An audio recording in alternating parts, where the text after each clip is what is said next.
안녕하세요 육아동지 여러분, 아이톡입니다. 저희가 예전에 초창기 영상에서 엄마가 되고 난 후 달라진 것들에 대해 얘기하는 영상이 있었는데요, 이번에는 엄마가 되고 나서 출산하고 나서 뇌에 변화가 있는지 그것에 대해서 한번 말씀드려 볼게요. 출산하면 왜 아기만 낳는 게 아니라 뇌도 같이 낳는다고 얘기하잖아요. 다들 어때요? 저는 아기 2명 낳았잖아요. 약간 옛날보다 더 깜빡깜빡하고 되게 생각이 안 나는 것도 많고 저는 좀 변화를 느끼는 것 같아요. 저 같은 경우에는 이게 호칭이 또 잘 안 되더라고요. 저는 맨날 말할 때 남편한테는 언니 막 이러면서 얘기하고 저희 아이가 유진이, 조카가 유하예요. 그러니까 이름 좀 비슷하긴 한데 맨날 저희 딸이랑 조카랑 이름 부르는 것도 헷갈리고, 그리고 제가 요즘에 진짜 많이 하는 실수가 이렇게 온라인으로 주문할 때 항상 수량을 2개씩 주문하는 거예요. 그래서 막 모래놀이 세트 주문했는데 갑자기 똑같은 거 2개 오고, 그리고 막 심지어 샌드위치도. 아니 그래서 그때 윗동네 집에 놀러 갔는데 물감이 여러 개가 있는 거예요. 그래서 또 하나 가져갈래? 이러면서 현이 선물 줬잖아. 줬잖아. 근데 저는 오히려 아기 낳고 나서 정말 바뀌었다는 생각보다는 이게 30대가 되면서 머리가 진짜 예전만큼 돌아가지 않는구나 이런 거 되게 많이 느꼈었거든요. 이해 능력이 달라지는 거예요. 안 돌아가는 거예요. 맞아요. 저는 그냥 받아들이고 있어요. 그러면 출산을 하고 나면 정말 머리가 나빠지는 건가요? 어떻게 그래서- 인지심리학 박사? 그래서 오늘은 제가 연구를 2가지를 가지고 왔어요. 이제 연구를 항상 소개하면 이제 중간에 끄시는 분들이 많은 것 같은데 오늘은 끝까지 좀 봐주시길 바라고요. 첫 번째 소개할 연구는 제가 진짜 친한 후배 부부가 낸 논문이에요. 부부? 네, 부부예요. 대학원 커플이었는데 그런 게 좋은 게 같이 이렇게 논문도 쓸 수가 있더라고요. 근데 연구 결과가 너무 재밌어가지고 한번 가지고 와봤어요. 출산한 지 2달에서 4달 된 이제 엄마들을 데리고 fMRI 스캔을 한 거예요. 그래서 그 스캐너 안에 들어가서 여러 가지 인지 과제를 하기도 하고, 아니면 또 가만히 이제 편하게 여러 가지 생각을 하면서 편하게 있는 상태에서 이제 fMRI로 뇌를 한번 관찰을 해본 거죠. 근데 출산한 지 한 2달에서 4달 되면 진짜 엄청 힘들 때잖아요. 그러면 이 출산한 사람들 인지 수행 정도가 안 한 사람들보다 많이 떨어졌을 것 같아요. 그런데 신기하게도 출산을 한 여성들이랑 이제 출산하지 않아도 일반 여성들을 비교했을 때 실제로 인지 능력, 그런 인지 과제를 했을 때 결과적으로는 차이가 없었어요. 이 연구 말고도 출산 자체가 인지 능력을 감퇴시킨다는 결과에 대해서는 사실 이제 갑론을박이 있거든요. 그럼 역시 나이 탓이 맞았던 건가요? 그렇죠. 너무 슬픈데? 아니 근데 너무 신기한 게 저 같은 경우에는 친한 이제 5살 차이 나는 친한 언니가 있는데 미스예요. 근데 제가 맨날 언니 저 아기 낳고 나서 막 무릎도 아프고 진짜 머리도 나빠지고 막 너무 늙었다 막 이렇게 얘기하면은 그 언니가 유동아 그거는 아기를 낳아서 그런 게 아니야, 나이를 먹어서 그런 거야 이랬었거든요.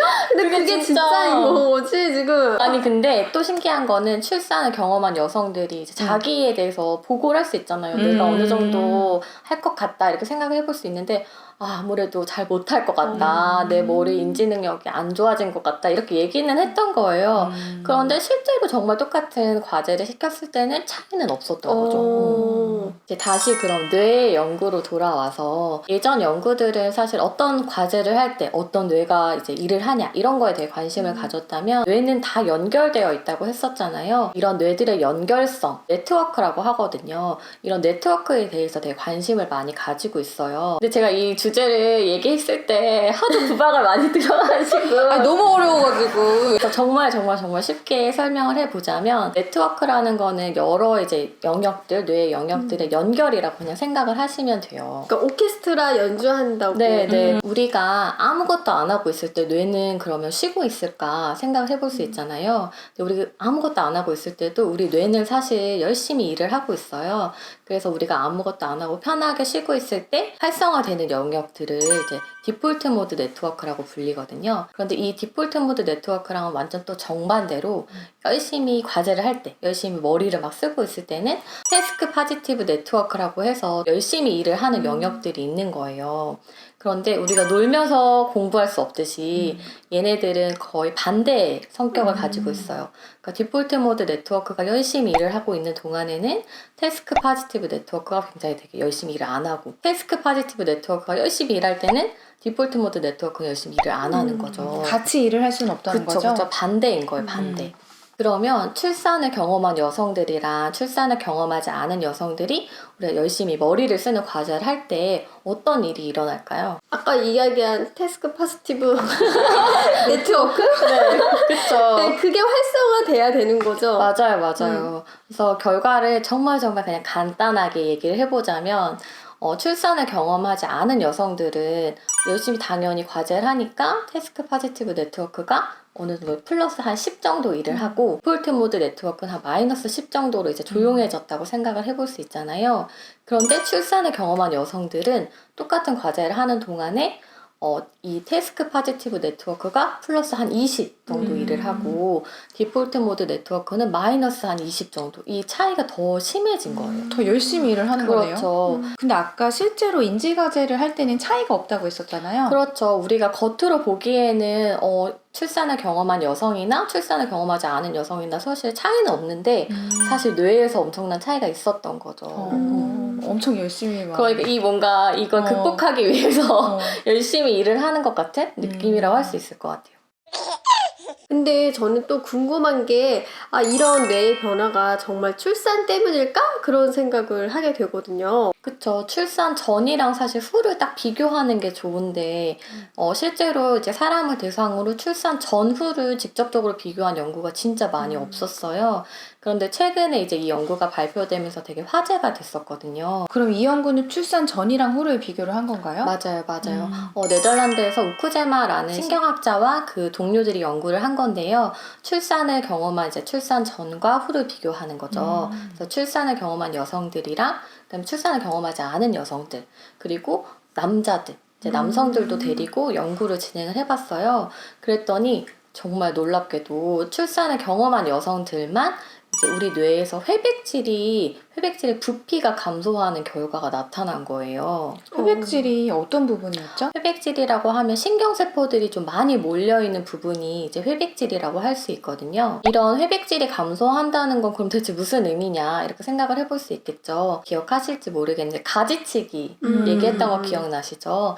그래서 우리 신경세포들이 되게 굉장히 연결이 많이 되어 있는데 가지치기를 통해서 더 효율적으로 정보를 전달한다고 했었잖아요. 그래서 이런 회백질이 감소하는 게 아마 가지치기의 결과 아닐까 생각을 하는 거예요. 그럼 어떻게 보면 더 좋은 변화 아닌가요? 회백질이 감소한다는 그럼 뇌 전체 모든 회백질이 감소하냐? 그건 아니고 우리가 사회적인 상호작용을 할 때 관여하는 영역들의 회백질이 감소했다고 했거든요. 더 나아가서 그냥 조금 더 해석을 해본다면 아이들과 사회적인 상호작용하는 게 굉장히 중요하잖아요. 그러니까 그런 부분에 있어서 조금 더 도움이 되는 방향으로 가는 게 아닐까 싶은 거죠. 그럼 초기에 엄마가 아이와 눈 마주치고 스킨십하고 이게 어떻게 보면 아이한테 굉장히 몰입돼야 되잖아요. 그렇게 하는 행위에 좀 도움이 될 수 있겠네요. 그런 변화가. 그런 게 도움이 될 수 있을 거라고 생각을 할 수 있는 게 연구 결과를 보면은 이제 회백질이 얼마 정도 감소하는지에 따라서 엄마가 이제 아이에게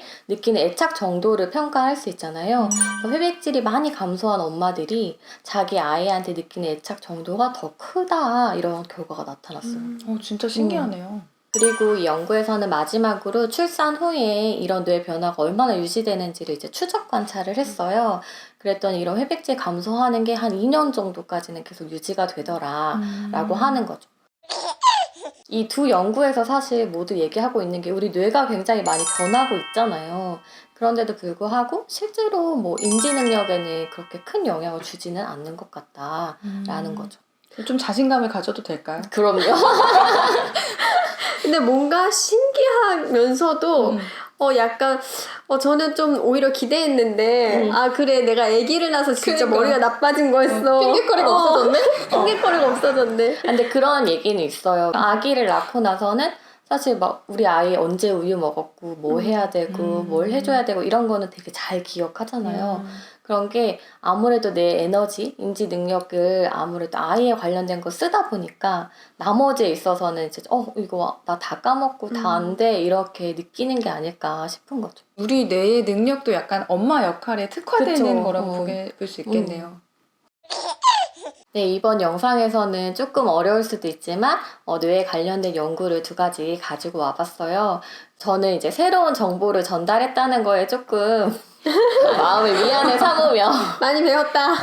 네, 다음에도 혹시 또 재밌는 정보가 있으면 이렇게 가져와 보도록 할게요. 저희 채널 재밌게 보셨으면 아육덕 채널 구독해주시고요. 좋아요 꾹꾹 눌러주시고 알람도 따르르 올려주세요. 육아동지 여러분 다음에 또 만나요.